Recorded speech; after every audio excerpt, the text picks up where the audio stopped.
bagaimana sih Bu cara merawat pohon apel agar tumbuh dengan baik gitu? Oke, baik ya.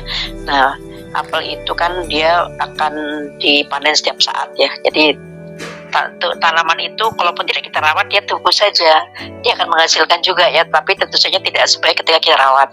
Nah, merawat itu yang utama adalah memelihara dengan mencukupkan kebutuhan nutrisi di tanaman itu ya.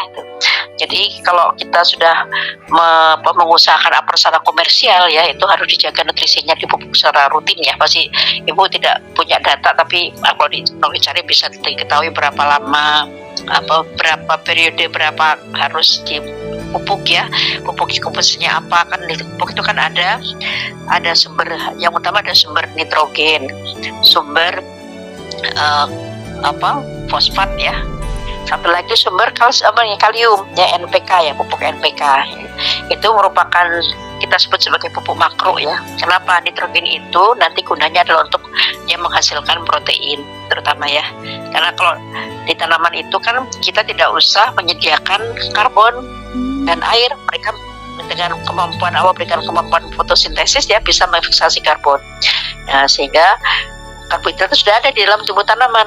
Nah, yang kadang kurang ya, mungkin bukan tidak ada tapi kurang ya, itu nitrogen, terutama nitrogen itu karena dia sifatnya mobile itu mudah berpindah. Tapi kalau lihat ada tanaman ya pas musim kemarau begitu ya, ketika nanti hujan turun, pucuk akan tumbuh, pucuk yang baru ya, nanti daun-daun itu dia akan menguning. Kenapa menguning? Karena protein yang ada di daun itu dibongkar, diambil asam amino, dibawa ke mana, ke tempat titik tumbuh yang baru untuk buat daun-daun yang baru itu. Jadi nitrogen harus. Satu lagi kemudian adalah fosfat itu tahu DNA ya, deoksiribonukleik acid ya. Nah, itu kan komponennya adalah ada gula ribosa ya, gula deoksiribosa, kemudian ada fosfat, harus ada itu. Jadi kalau kekurangan fosfat tidak bisa terbentuk sel-sel baru. Jadi sangat urgen ya itu.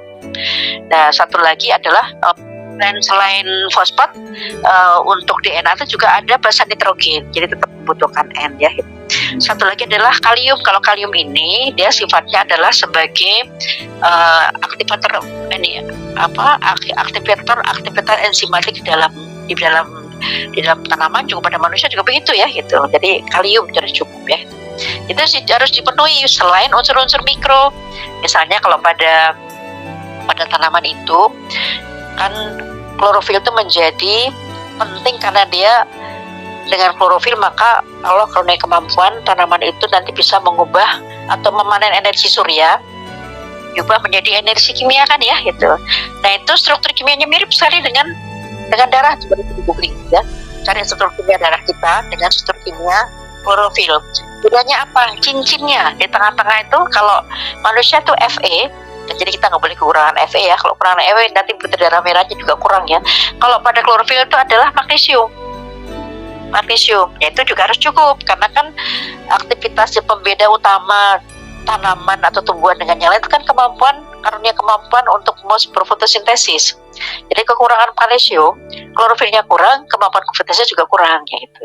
Di samping unsur-unsur mikro yang lain tergantung dari tanamannya. Karena kalau apel pasti apel itu tanaman tua ya, dari dulu di Eropa sudah dipelajari, itu pasti sudah ada rinciannya. Tapi maaf ibu tidak tahu persis kan itu ya itu ya. Jadi dipupuk kemudian dipelihara dari gulma ya.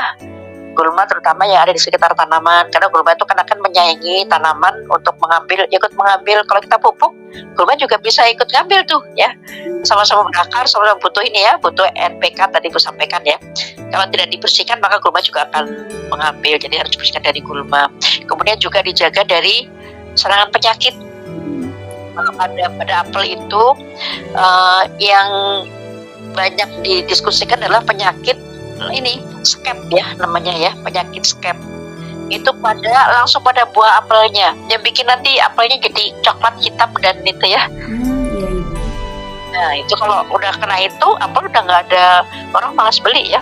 Dan itu harus betul-betul dijaga agar dilindungi ya, agar nanti terbebas dari penyakit tersebut. Karena kalau misalnya kita ada yang sakit ya, kemudian kita punya apel itu sekarung gitu, kalau tidak dijaga itu bisa sekarung kena semua itu. Makanya kalau di lapangan ketika di kebun itu petani menggunakan pestisida ya gitu. Nah katanya ini ya, zaman dulu ya ketika mahasiswa kami itu masih kan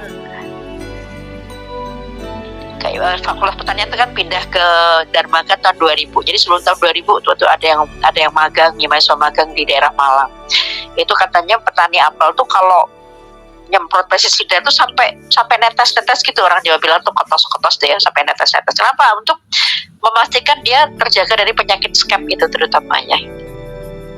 Jadi sekali lagi nutrisinya cukup, kemudian dilindungi dari gulma yang itu ya, yang menyayangi. Satu lagi ada penyakit dan hama, bukan cuma penyakit dan hama juga. Nah, secara rinci apa saja penyakit hama pada apel, monggo nanti silakan dilihat di googling. Tapi yang utama tadi ya penyakit skep yang menyerang buah apel itu yang terutama ini perlu dikendalikan ya. Ya demikian. Ibu, sangat rinci sekali, sangat jelas Ibu. Alhamdulillah.